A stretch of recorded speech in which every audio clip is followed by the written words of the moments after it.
Homesteaders, gardeners, and cooks. My name is Jennifer. Welcome to Miles Away Farm. Thanks for joining me in my kitchen.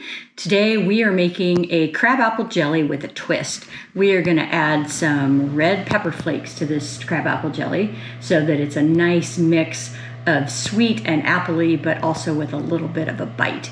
And I'm just using red pepper flakes. This is a bottle that I just refill all the time from my own chilies. And I've saved seeds from chilies for years. And every once in a while, I'll get one that's crossed.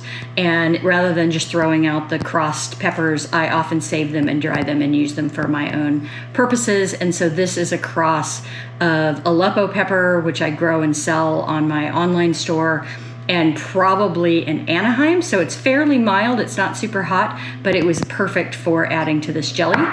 And this is a traditional jelly recipe in that it doesn't have any added pectin.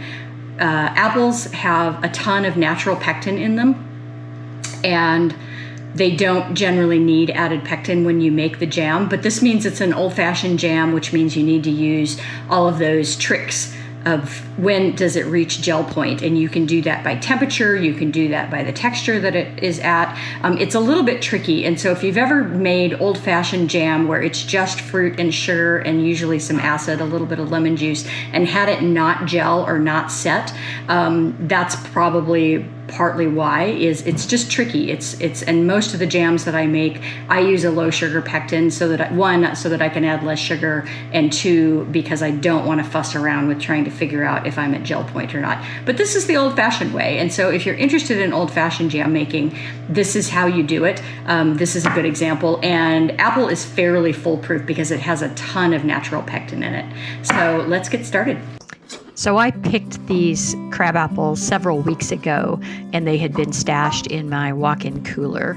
And so now I'm going through and checking them, and most of them are fine, but there's a few that have definitely gone bad. They were starting to fall off the tree, and so I knew they were ripe, but some of them have got some bad spots in them. So it takes a little while to do this. This is a Dalgo crab, and it's really nice to work with because the crab apples themselves are about the size of a golf ball. And so much easier work than if it was a smaller crab apple. Giving everything a second good rinse here now that everything's been cut up.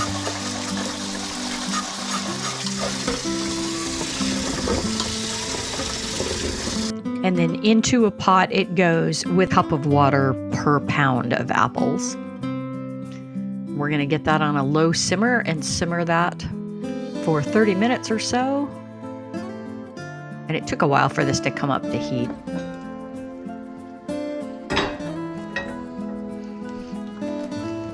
Making sure everything's stirred in and in contact with the liquid and isn't getting scorched. And then about a half an hour simmer. They didn't break down very quickly, and I didn't want to cook them a whole lot longer than this, and so I ended up using a potato masher to just mash down the fruit to basically applesauce. And then instead of a jelly bag, I'm using, this is a winemaking straining bag. They're a little stronger, and they're very fine meshed. You can use a jelly bag as well. I just happen to have these on hand, and I like them. They're big. They'll hold a couple pounds of fruit easily. And then I'm draining this and just letting it drip, and so I'm actually just attaching it to one of the knobs on one of my upper cabinets and letting it drip.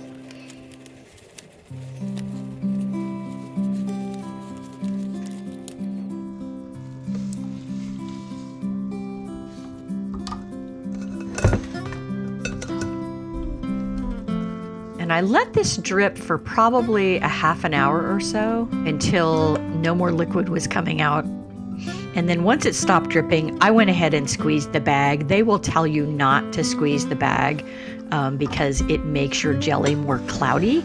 I don't really care if my jelly is crystal clear, and there's a ton of juice in there that is not going to be released unless I squeeze this bag. This is another reason why I really like these winemaking bags, because they're nylon and they're really strong, and so I can really give this a good solid squeeze. And I probably got at least an additional cup of juice out of this by squeezing the bag. And you can see the apples are still a little warm, but nothing more was coming out. The drip was super, super slow.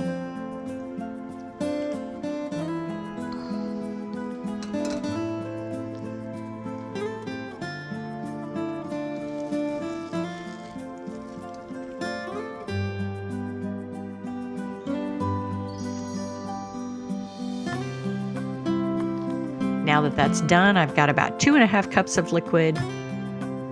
And to that, I'm going to add about half or 50% sugar. So 2.5 cups of liquid, I'm going to add 1.25 cups of sugar. And you can see just by looking at that liquid how viscous it is already. It was refrigerated overnight. I did this over a couple of days. This happens to be 1/4 cup, which is what was clean. And so I'm doing 5 of these. So you can get away with less sugar. Traditional recipes will call for 1-to-1, so it would have been 2.5 cups of liquid, 2.5 cups of sugar. But there's enough natural pectin in this fruit that I don't need to go that high with the sugar, and I really didn't want it to be that sweet, and so I went with half of this. And I'm following roughly a recipe here from Practical Self Reliance. She has a really good blog post on this. I am adding a little bit of lemon juice, about 1 tablespoon, just because it helps with the chemistry to make sure that everything sets well. So I'm adding 1 teaspoon here of chili flake, and then as it heated up, I had a lot of foam that rose to the top, and so I ended up skimming off the foam and most of the chili flakes that I had added, so I added them a second time. And now I'm bringing this up to a boil. And I like to do this. There's a lot of different ways to tell if you've reached the gel point. I really like to do it with a candy thermometer. If you're between 1,000 feet and sea level, you want to come up to 220 degrees. And I find it's just much easier. And what will happen is it will be really slow, really slow, really slow. It'll sit right around the boiling point, which is 212. And then as that water finally boils off, it starts getting thicker, but that happens really, really slow and then very quickly. So here I'm just checking viscosity. This is really warm, and so it's not gonna give a true version of what's happening here. You can tell as it starts to thicken up if you do this over the course of time. And then look at this final drop and how it doesn't drop. It just stretches out as it cools, and you can see that it's turned to gel. So I'm done, my heat's off, and I actually probably could have stopped a little bit sooner. This turned out to be quite thick, but it's just beautiful and lovely.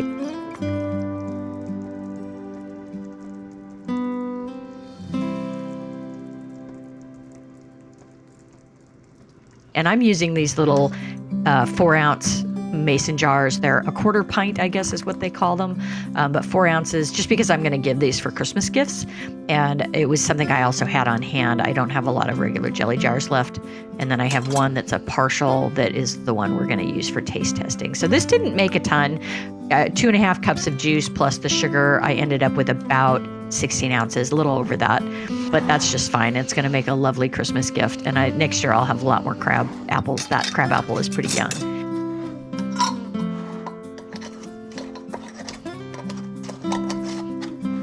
Into a pot of water. This hasn't quite come up to temperature yet. Hot jam, hot pot of water, but nothing's boiling. Before I start my timer, I want that water to be completely boiling. And it's okay to add your stuff before the water is boiling. I'm just going to let it all come up to temperature. And then once it's boiling, I want to boil that for 10 minutes.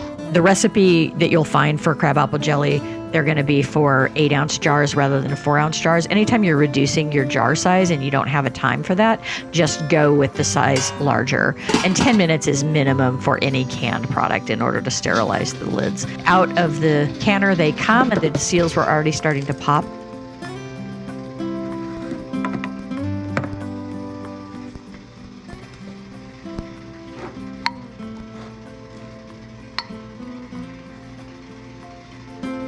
And then here is that partial jar the next morning, just to show you what it looks like. It's really delicious. And I put some of it on a cracker with some cream cheese and just handed it to my husband with no context. He was sitting on the couch and he was in the middle of something, and so he ate it and didn't really say anything. And the next morning he was like, I don't know what that was that you gave me, but that was really delicious. So yeah, it came out great. Thanks for watching, Tribe. If you like this kind of content, give me a thumbs up, subscribe, leave me a comment, and share. I have new content coming out every week.